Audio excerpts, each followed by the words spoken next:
La paracha, elle commence Ve'ele toldot Yitzhak ben Avraham. Et voici les descendances qu'Yitzhak il a eu, le fils d'Avraham. Et le passouk finit en disant Avraham, au lit de Yitzhak. Avraham, il a enfanté Yitzhak. Comment c'est possible qu'on peut dire qu'Avraham, qui c'est un homme, il peut enfanter un enfant? Un homme, il ne peut pas tomber enceinte. Un homme, il ne peut pas avoir des enfants. C'est une femme qui est la couche, pas un homme. Il fallait marquer Vesara Olida et Yitzhak. Et c'est Sarah qui l'a enfanté Yitzhak. Alors on dit d'après le Sod, en réalité c'est Avraham Avinu qui l'a enfanté Yitzhak. Ou dans la Hakeda. On a expliqué ça l'année dernière déjà, qu'est-ce qui s'est passé à la Hakeda, mais on va faire un résumé. Yitzhak Avinu, quand il est venu au monde, il y a 37 ans, avant la Hakeda, Yitzhak, il avait une neshama d'une femme, Nukba. Comme ça c'est marqué dans le Zohar HaKadosh, à Rizal. Tout le monde il explique d'après le Sot que la neshama d'Yitzhak Avinu c'était une neshama nekeva, féminine, Nukba. Elle était neshama féminine. Et pendant toutes ces années-là, 36 ans, jusqu'à la 37e année de la Hakeda, Yitzhak Avinu c'était une femme. On a expliqué déjà en détail l'année dernière. Et au moment qu'Avraham Avinu, il a pris son fils pour lui faire la Hakeda, et il a attaché, au moment qu'il a attaché la neshama d'Yitzhak, par Nishmato, elle est sortie de lui, elle s'est envolée, et elle est partie quelque part, on va expliquer où elle est partie la neshama, et Yitzhak il a eu une neshama masculine, Zachar. Il y a Nukba et Dukhra. Nukba, c'est féminine, elle s'est envolée Paracha. On va expliquer tout à l'heure c'est quoi Paracha avec Sarah et Menou aussi. C'est marqué Paracha Nishmata. Et chez Yitzhak Avinu, Paracha Nishmata au moment de la Hakeda, quelle neshama elle est partie? C'est la neshama féminine. Elle est partie quelque part, on va expliquer où elle est partie cette neshama. Et là, Kadosh Baruch Hu, il fait rentrer en Yitzhak Avinu une neshama Nukba. Nukba, c'est une neshama Zachrit, neshama masculine. C'est-à-dire, à travers la Hakeda, qu'Avraham il a fait à Yitzhak, Yitzhak il a pu avoir une neshama masculine. C'est-à-dire que c'est Avraham Avinu qui l'a enfanté. Mais il n'a pas enfanté. Pourquoi quand même la Torah elle dit il a enfanté? D'accord, d'après l'acte d'Avraham Avinu, alors Yitzhak il a changé la neshama Nukba à Dukra, de féminine à masculine. Mais ce n'est pas pour ça qu'on dit qu'Avraham il a enfanté. Il faut comprendre ce qui est marqué ici. On va expliquer Be'ezrat Hashem. C'est rapporté dans Gemara Baba Batra, page Tetzain. C'est marqué là-bas, Bat Aïta le Avraham Avinu, ou Bakol Shema. Même Rashi dans la paracha dit qu'Avraham Avinu il a eu une fille. Et la fille d'Avraham Avinu elle s'appelait Bakol. Marque Bakol, Bet, Chaf, Lamed. Et quand Sarah elle est morte, c'est marqué Vayavo Avraham lispod le Sarah velifkota, lifkota lamed bet chaf taf hei. Le chaf il est petit. C'est-à-dire si tu enlèves le chaf, c'est marqué qu'Avraham il est venu faire de louanges funèbres à sa femme Sarah et à sa fille. Il ne faut pas dire lifkota, il ne faut pas lire lifkota. Le chaf il est petit. Il faut retirer le chaf les bita. C'est-à-dire que Rashi ici sur place dit encore, qu'est-ce que la Gemara dit, qu'Avraham Avinu il est venu faire des louanges funèbres à sa femme Sarah et à leur fille. Mais c'est bizarre. Avraham il avait une fille, jamais on n'a entendu parler de cette fille-là. Sarah elle a eu une fille avec Avraham Avinu. Jamais on a entendu parler. Mais c'est marqué que quand Sarah elle est morte par Hanishmata, et elle est morte, alors Avraham il est parti faire des louanges funèbres à sa femme Sarah, et en même temps pleurer. Mais c'est pas pleurer, l'ifkota c'est l'ibita. Regarde dans la Torah c'est marqué Chaf Ktana. C'est-à-dire qu'Avraham Avinu il a pleuré pour sa fille aussi. Il a pleuré pour sa famille, il a pleuré pour sa fille qui est morte. Alors le Midrash dit, et la Gemara dit, et Rashi rapporte cette Gemara là, Baba Batra Pashtet Zain, Bataïta le Avraham. Avraham Avinu il a eu une fille avec Sarah. Et quand Sarah elle est morte, cette fille-là elle est morte en même temps que Sarah elle est morte. Et c'est quelque chose qui est étonnant, cette chose-là, de dire cette chose-là. Pourquoi? Parce que nulle part on a parlé de cette fille-là. Nulle part. On a fait tellement de bruit qu'Yitzhak est venu au monde avec Avraham, qu'il avait un certain âge, sa femme elle avait un certain âge, 90 ans. Avraham il avait 100 ans. Comment c'est possible d'avoir des enfants à cet âge? Et on a fait tellement de bruit sur Yitzhak, pourquoi on n'a pas fait autant de bruit sur cette fille-là quand elle est venue au monde? Et en plus, on dit que sa fille, elle s'appelait Bakol. Bakol, ça fait pas un peu français, c'est pas Nicole. Il faut comprendre c'est quoi ça. Ça fait un peu moderne, Bakol, Nicole. Et en plus, ce qui est bizarre, que les deux meurent au même moment. La mère, elle meurt, et la fille, elle meurt au même moment. Les deux, ils meurent au même moment. Comment c'est possible? Alors, il faut savoir, prends le stylo et marque Bakol, Bet, Chaf, Lamed. Bet, 2. Chaf, 20. Lamed, 30.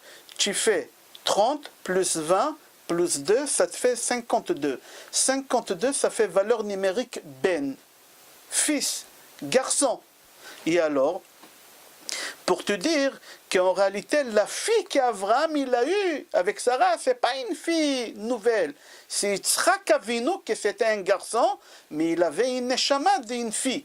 C'est pour ça que c'est marqué, on l'a appelé Bakol, Bat Chaf Lamed, que c'est la valeur numérique 52. Et garçon, Ben, ça aussi 52. Pour te dire ce garçon-là, qu'en réalité il n'était pas garçon, c'était une fille, alors on l'a appelé Bakol. En réalité, ce n'était pas son prénom. Et c'est pour cela, Ari Akadosh, il dit quelque chose. Et il faut faire attention à ce qu'il dit à Ari Akadosh. Ari Akadosh, il dit, il faut que tu saches, quand un garçon, il vient avec une âme d'une fille, ou une fille, elle vient avec une neshama, une âme d'un garçon, il ne dépasse pas les 37 ans. Il ne dépasse pas les 37 ans en général. Et ici, Abraham Avinu, il a ramené son fils à la 37e année pour le faire sacrifier.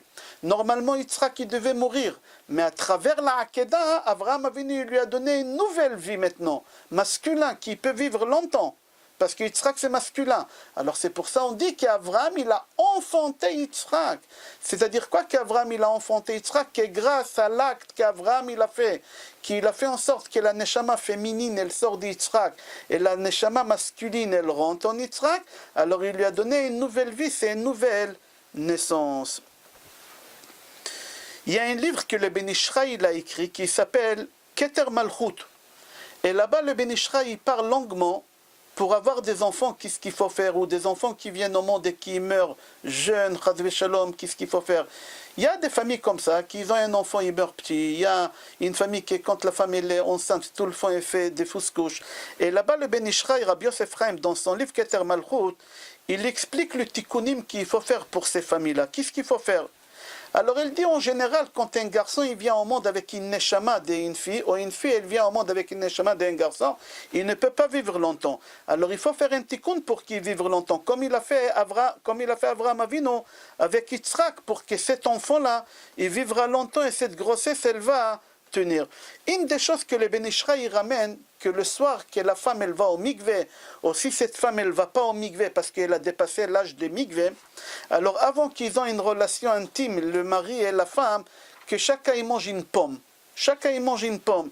On ne va pas rentrer dans les sodotes pour qu'il y ait une pomme, la pomme de Chava, etc. On ne va pas rentrer dans ça. Mais venez, on va revenir à un autre cours. Rappelle-toi que Sarah, au moment de la Hakeda, elle est morte. C'est marqué au moment qu'Abraham Avinu il a pris son fils à la Hakeda. Sarah, elle n'était pas au courant. Sarah, elle a cru que son mari il a ramené son fils à prendre au Mont Moria comment on fait des sacrifices. Pourquoi au Mont Moria? Parce qu'au Mont Moria, c'est là-bas où Adam Arishon il a fait le sacrifice, Caïn il a fait le sacrifice, Evel il a fait le sacrifice, Noach il a fait le sacrifice. C'est là-bas, tout le monde ils ont fait les sacrifices. Alors Abraham avait nous dit à Sarah, je ramène Yitzhak à apprendre comment on fait des sacrifices au Mont Moria. Mais entre-temps, il y a le Satan, le Samer même, il vient et il dit à Sarah, il est où Abraham? Et lui dit, il est parti avec Yitzhak pour lui apprendre comment on fait des sacrifices. Alors le Satan, le Samer même, il dit à Sarah, Sarah, tu sais qu'Abraham, il n'est pas parti lui enseigner comment on fait le sacrifice. Abraham, il a pris ton fils pour le sacrifier. Qu'est-ce qu'elle fait, Sarah? Tout de suite, elle va à Hebron. Parce que Sarah, elle a habité à Beersheva. Abraham, il est parti de Beersheva au Mont Moria. Sarah, elle court tout de suite à Hebron. Pourquoi? Parce que Hebron, on l'appelle Kiryat Arba, au nom des 4 géants. Elle est partie vers les 4 géants et elle leur a dit, vous voyez de loin, dites-moi qu'est-ce que vous voyez. Ils lui ont dit, on voit un homme qui prend un garçon et il est en train de l'égorger. Comment c'est marqué là-bas? Paracha Nishmata. Comme chez Yitzhak, au moment que le père il a pris son fils pour l'égorger, la neshama d'Yitzhak elle s'est envolée. Sarah aussi, elle a envolé sa neshama. Alors la neshama féminine de Yitzhak, elle s'est envolée en même temps que la neshama de sa mère, Sarah Imeno. Et à ce moment-là, Kadosh Baruch Hu, il fait rentrer une neshama. Duchra, c'est mâle, en Yitzhak Avinu. Combien de temps Yitzhak il a vécu avant la Hakeda? 36 ans. La Hakeda, elle était à la 37e année. Mais Yitzhak, il a vécu 36 ans entiers. Normalement, Yitzhak, il devait mourir. Il devait mourir. Viens, on va voir exactement ce qui s'est passé. Il dit, c'est marqué, Bat Aïta Lo le Avraham Avinu. Bat Aïta Lo, marque Lo, la Medvav. C'est combien la Medvav? 36. Une fille, Avraham Avinu, il avait pendant 36 ans. Abraham, il avait une fille. Et cette fille, elle est morte après 36 ans qu'Abraham, il avait cette fille en sa possession et elle est morte. Qui c'est cette fille-là? C'est Yitzhak Avinu qui à la 37e année, Abraham Avinu, il l'a ramené à la Hakeda. Alors quand on dit Bataïtalo, lo c'est la valeur numérique de 36. Abraham Avinu, il avait une fille pendant 36 ans. Et au moment de la Hakeda, qu'est-ce qu'il fait Hachem? Hachem, il prend la neshama féminine, et qu'est-ce qu'il fait Hachem avec? Hachem, il prend cette neshama féminine et il la ramène chez le père de Rivka, Lavan. Lavan ben Betuel Arami, le soir même, il avait des relations intimes avec sa femme, et sa femme, elle tombe enceinte. Le jour de la Hakeda, Hachem, il prend la neshama d'Yitzhak féminine, il la fait rentrer chez Lavan. Et Lavan, il a des relations avec sa femme, et sa femme, elle tombe enceinte avec quelle neshama? Avec la neshama qu'Yitzhak, il avait en lui pendant 36 ans, qu'il a réparé cette neshama-là. Il a réparé cette neshama-là. Et là, Yitzhak, il doit maintenant avoir une neshama zichrit, et il a sa future femme, Be'ezrat Hashem, qui va se marier avec elle dans 3 ans, parce que Yitzhak, il avait 37 ans à la Hakeda. La neshama, elle est partie nikbit, féminine. Hachem, il a donné zichrit. Yitzhak Avinu, il est parti à la yeshiva d'Echem, et son fils Ever étudier la Torah pendant 3 ans. Le temps que Rivka, elle vient au monde, d'accord, et qu'elle atteint l'âge de 3 ans. Quand elle avait 3 ans, Yitzhak, il avait 40 ans. À 40 ans, Yitzhak, il se marie avec sa femme, Rivka, qui c'est sa neshama à lui d'avant, qui a 3 ans. Il faut savoir, quand j'ai dit 3 ans, c'est pas la même le même corps qu'on a aujourd'hui, c'est pas la même corpulence de nos jours. On va pas rentrer maintenant dans ça. Qu'est-ce qui fait Yitzhak? Yitzhak, à 40 ans, il se marie avec cette fille-là, qui a 3 ans. Il reste avec elle jusqu'à l'âge de 13 ans, c'est-à-dire pendant 10 ans, parce qu'elle ne pouvait pas tomber enceinte à cause de l'âge. Et à partir de 13 ans, elle peut tomber enceinte. Il attend avec elle encore 10 ans qu'elle tombe enceinte. C'est-à-dire que jusqu'à 23 ans, elle ne tombe pas enceinte. Yitzhak, il avait quel âge? 40 ans, il est resté avec elle 20 ans, il a 60 ans. À 60 ans, il n'arrive pas à la mettre enceinte, elle ne tombe pas enceinte. Il y a un problème ici. Quand quelqu'un est marié avec une femme après 10 ans, en Eretz Israël, pas en Chutz La'aretz, c'est qu'en Eretz Israël, il doit prendre une autre femme. Alors Yitzhak, il doit prendre une autre femme. Mais Yitzhak, il ne prend pas une autre femme. Yitzhak, il ne fait pas comme son père. Son père, il a pris une autre femme Agar, parce que sa mère, elle était stérile, Sarah. Son fils Yaakov, il a pris la servante de Rachel, parce que Rachel, elle n'arrivait pas à tomber enceinte. Mais Yitzhak, il faut faire attention. Ni il ne prend pas une autre femme, il ne prend pas une autre femme. Jamais il a quitté Eretz Israël, Yitzhak. Lama Yitzhak, Olat Mima. Yitzhak, c'est quelque chose de spécial. Yitzhak, il y a une seule paracha qui parle de lui. Avraham, il en a 3 parachiotes qui parlent de lui. Yaakov, il a 6 parachiotes qui parlent de lui. Yitzhak, il en a une seule. Il faut comprendre. Yitzhak Avinu, il a parlé dans sa vie avec sa femme Rivka 1820 mots. Toute sa vie avec sa femme. 1820 mots. C'est quoi ce chiffre 1820? Il faut savoir que dans la Torah, il y a 1120 fois le nom de Hachem dans la Torah. Le même nombre de fois que le nom de Hachem il est écrit dans la Torah, c'est le même nombre de fois qu'Yitzhak parle avec sa femme. C'est tout. On ne va pas rentrer dans ça, on va avancer nos cours. Alors Yitzhak, à l'âge de 40 ans, il se marie avec Rivka quand elle avait 3 ans. Parce que la Hakeda, elle était à 37 ans. Et Rivka, elle vient au monde, comme on a expliqué, chez Lavan. Maintenant, on va comprendre pourquoi c'est marqué. Maintenant, on a compris ensemble pourquoi c'est marqué Avraham Olid et Yitzhak. Abraham, il a enfanté Yitzhak. Un homme, il ne peut pas enfanter. Non, mais Abraham, avec la Hakeda, il lui a retiré la Neshama féminine parce qu'il devait mourir à 37 ans. Et il lui a fait rentrer une Neshama d'Ukhra, masculine, et comme ça il a pu vivre, et après il se remarié avec l'autre partie de sa Neshama, Rivka. Ok, on continue. Sarah, elle tombe enceinte. Elle a dans son ventre qui? Yitzhak. On va revenir à la paracha de la semaine d'avant. Elle tombe enceinte. Qu'est-ce qui se passe? C'est marqué là-bas, Vehayu letzane hador. C'est quoi les Yitzhan? Clown. Il y a des clowns qui se moquaient de Sarah et d'Abraham. Pourquoi? Abraham, il est marié avec sa femme Sarah des dizaines d'années. Abraham, il n'arrive pas à faire rentrer sa femme, il n'arrive pas à la mettre enceinte. Pendant des dizaines d'années. Sarah, elle va dormir une seule nuit chez Avimelech, elle s'est faite kidnapper. Une seule nuit et elle tombe enceinte. Alors, ne me dis pas que cet enfant, il vient de Abraham. Abraham, ça fait des dizaines d'années que tu vis avec ta femme, elle ne tombe pas enceinte. Elle passe une seule nuit chez Avimelech, Melech Gerer, elle tombe enceinte. C'est-à-dire quoi? Ça veut dire beaucoup de choses. Mais venez, on va expliquer d'après le sod, pas d'après le pshat. Écoutez bien, c'est quoi le sod ici? Quand une femme, elle fait yichud avec un homme, une femme, elle reste seule avec un homme. Une femme mariée, elle reste seule avec un homme et le mari soupçonne sa femme. Alors à l'époque des Beth Amikdash, on ramenait cette femme-là avec Edim, etc. On l'a ramenée au Beth Amikdash. Chez le Kohen Gadol, on appelait cette femme Sota. Et le Kohen Gadol, qu'est-ce qu'il faisait avec cette femme? Le Kohen, qu'est-ce qu'il faisait avec cette femme-là? Il prenait Parashat Sota, il l'écrivait, il l'effaçait dans l'eau, et il donnait à boire à cette femme. Si cette femme, Chaz Veshalom, elle a fait l'adultère, elle gonflait, elle mourait. Si cette femme, elle n'a pas fait l'adultère, on la soupçonnait pour rien, cette femme, elle tombe enceinte. C'est exactement ce qui s'est passé avec Sarah. Et là, j'ai besoin que tu prends ton stylo et tu écris ce que je te dis. Tout à l'heure, pas maintenant. Sarah, elle passe une nuit avec Avimelech Melech Grar. C'est-à-dire que Sarah, elle rentre dans la catégorie d'une femme sota. Tu passes une nuit enfermée avec un homme, tu es sota. Qu'est-ce qui se passe? Sarah, elle a fauté ou elle n'a pas fauté? Évidemment que Sarah, elle n'a pas fauté. Sarah, imenu, tzadeket. Akadosh Baruch Hu, il s'est comporté avec Sarah comme avec une femme enceinte. Une femme enceinte qui n'a pas fauté, alors Akadosh Baruch Hu, il lui donnait un garçon. Sarah, elle n'a pas fauté, Akadosh Baruch Hu, il a donné un garçon. Alors maintenant, à l'époque de Beth Amikdash, quand on donnait à boire à une femme de cet eau-là, qu'est-ce qu'il disait le Kohen quand il voyait que cette femme, elle était cachère? Qu'est-ce qu'il disait? Marc, qu'est-ce que je dis? Le Kohen, il disait Kshera. Kshera, c'est quoi Kshera? Elle est cachère. C'est Marc Kshera. Chaf, Shin, Resh, Hey. Comment ça se lit? Ça sent les voyelles. Kesara. Regarde, Kesara. Qu'est-ce que tu as écrit? C'est Kesara. C'est-à-dire, cette femme-là, Akadosh Baruch Hu, il se comporte avec elle comme il s'est comporté avec Sarah.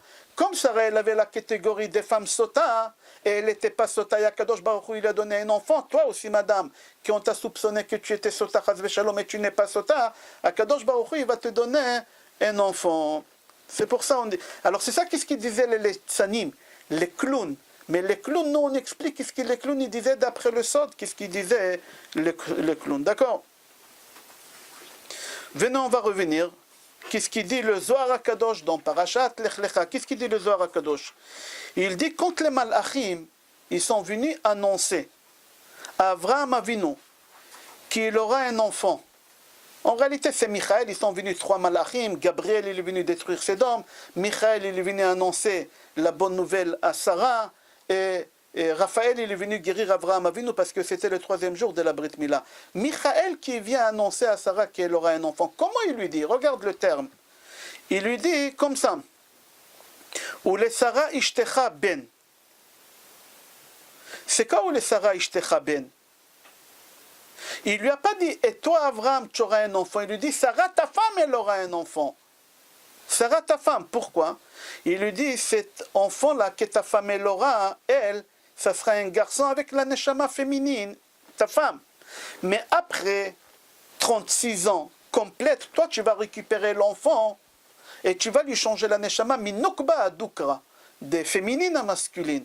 C'est pour ça le malach il dit ta femme elle aura un enfant. C'est quoi ta femme? Ta femme elle aura une enfant avec une neshama féminine comme elle. Et toi, tu vas lui faire le tikkun à l'âge de 37 ans, comme ça il dit le Zohar à Kadosh. D'où tu sais ça? Il dit le Zohar à Kadosh. Comment la paracha elle commence? Chaye Sarah. Marc. Vayiyu Chaye Sarah. Marc Vayiyu. Vayiyu Vav, Yud, Hey, Yud, Vav. Si tu fais la valeur numérique, c'est 37. Ta femme, elle aura un enfant pendant 37 ans. Après 37 ans, ta femme, elle n'aura plus cet enfant pour deux raisons. Parce qu'elle, elle va mourir et parce que la Neshama qui est ton fils, il aura, c'est une Neshama qui elle va aussi partir avec Sarah, ta femme. Et là, tu vas faire rentrer Neshama Zachar. Tu vas faire rentrer une Neshama Duchra dans le corps de ton fils. Comme ça, il explique le Zohar HaKadosh. Pourquoi? Le Zohar HaKadosh, il dit comme un Harizal. En réalité, le Harizal, il dit comme le Zohar HaKadosh, parce que Harizal, il a vécu bien après le Zohar HaKadosh, à peu près 1400 ans après le Zohar HaKadosh. Alors, le Zohar HaKadosh, Harizal, il dit la même chose qu'un enfant qui vient au monde comme ça, il ne vit pas longtemps. Et c'est pour ça Rivka, elle est née plus tard. Pourquoi Rivka, elle est née plus tard? Parce que Rivka, elle ne pouvait pas venir dans deux endroits en même temps. Elle ne peut pas être chez Yitzhak, chez Avraham et Sarah, et être aussi chez Lavan. Ce n'est pas possible. Comme ça, c'est rapporté aussi dans Gemara Menachot, Page Chavtet, Amud Bet. Jusqu'ici, on a expliqué le premier pasuk de la paracha d'après le Sod. On va continuer. Dans la paracha, on va étudier qu'Esav, il a abandonné, il a jeté les droits d'aînesse, il n'a pas donné l'importance Biza et à Bechora. Il n'a pas donné d'importance à la Bechora. C'est-à-dire qu'Akadosh Baruch Hu, il a donné à Esav la possibilité, il avait tout le potentiel d'être aussi un patriarche. Nous, on a trois patriarches et 4 matriarches. Ça ne marche pas. On a Abraham, Yitzhak, Yaakov, Sarah, Rivka, Rachel et Léa. Ça ne marche pas. En réalité, dans le potentiel, qu'est-ce que ça devait être? On devait avoir 4 patriarches. Abraham, Yitzhak, Yaakov, Avraham, Yitzhak, Yaakov, Avraham, Yitzhak, Esav et Yaakov. Et face à eux, Avraham avec Sarah, Yitzhak avec Rivka, Esav avec Léa et Yaakov avec Rachel. Puisqu'Esav, il ne s'est pas comporté comme il faut, alors il a perdu les droits d'être patriarche, il a perdu Sarah. Et qui s'est marié avec Sarah? On va expliquer dans le cours de demain, Bezrat Hashem, d'après le Sod, comment Yitzhak, qui c'est la Gvura, il a pu épouser une femme comme Léa, que ce n'est pas du tout une partie de sa Neshama. Yaakov, comment c'est possible? Merci, comment c'est possible? On va expliquer Bezrat Hashem dans le cours de demain. Alors je répète, dans le potentiel, Esav, il pouvait être patriarche et se marier avec Léa. Et on devait avoir 4 patriarches et 4 matriarches, comme on a expliqué, mais il a perdu ça. Et là, on aurait complété le nom de Hachem qui se compose de 4 lettres aussi, Yudke, Vavke. Le Yud qui se symbolise Avraham, pour qu'Avraham, et le Hey, c'est Yitzhak, et la troisième lettre, Yudke, Vav, le Vav, c'est Esav, et on l'a enlevé le Yud, on l'a mis au début, on va expliquer tout à l'heure, et le dernier Hey, ça devait être Yaakov. Mais Esav, il a tout gâché, le plan qui devait se faire. Pourquoi? Parce qu'il n'a pas su comment gagner le Yetzer Hara. C'est le Yetzer Hara qui l'a gagné, Esav. Et c'est pour ça, Yaakov, il était obligé d'épouser 2 femmes. En réalité, Yaakov, il devait se marier qu'avec Rachel et ne pas avoir de contact ni avec Léa, ni avec les servantes, qu'avec Rachel. Et Yaakov et Rachel, ils nous auraient ramené les 12 tribus. Mais à cause d'Esav, on a raté toutes ces choses-là. Venez, on va continuer. Si tu as un stylo toujours à côté de toi, tu prends les stylos. La Bechora que Esav il avait, elle est sous-entendue, merumaz, on dit chez nous, je ne sais pas en français ça se dit, elle est sous-entendue dans le Yud de Esav. Où tu vas, Esav, il y a un Yud, on va expliquer. Pourquoi? Parce que Esav, il a pris le Yud de son prénom, on va expliquer tout à l'heure, il est où c'est Yud, il a piétiné avec son talon, avec son pied, il a piétiné. Il a jeté la Bechora, il n'a pas voulu les droits d'aînesse, il a piétiné. Yaakov, qu'est-ce qu'il fait? Il prend ces Yud-là, et il la met au début de son prénom. Il la met au début de son prénom, j'explique. Pourquoi on appelait Esav Esav? On appelait Esav parce que Esav, ça veut dire Asoui, entier, complet. Il est sorti, fait. Comme ça, c'est marqué dans Targum Yonatan ben Uziel. Il est sorti avec de la barbe, il est sorti avec des dents, il est sorti avec des cheveux. Il était entier, complet, Asoui. Et Yaakov, il a attrapé le talon d'Esav pour l'empêcher de faire quelque chose qu'on va expliquer tout à l'heure. Il lui a attrapé le pied, le talon il l'a attrapé.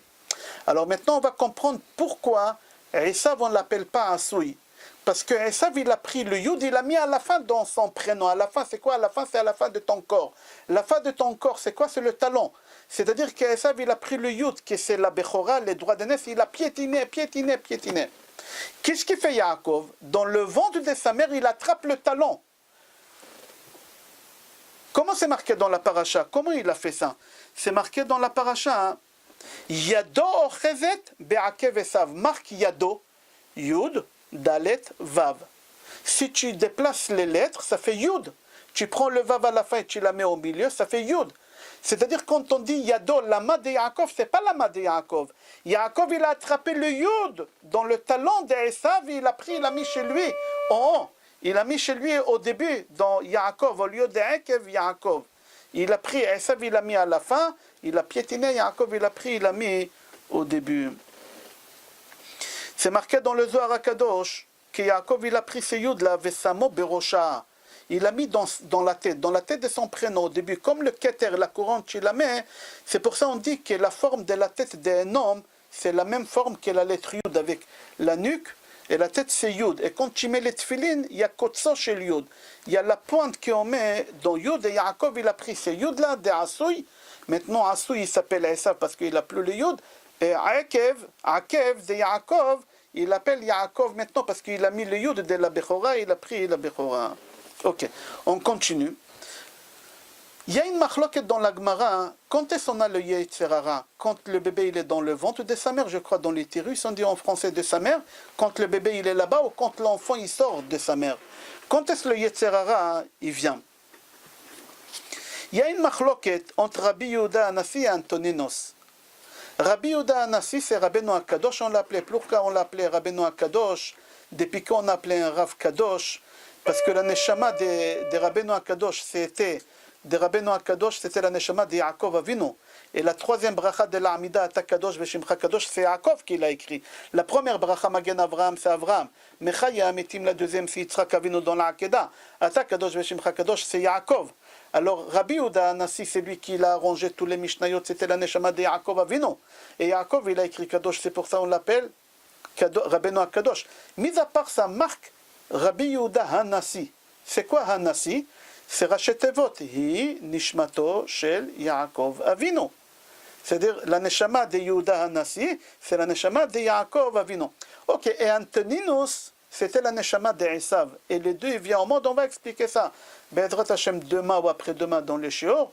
Et les deux, Esav et Yaakov, ils se rencontrent dans ce monde-là et ils discutent de Torah.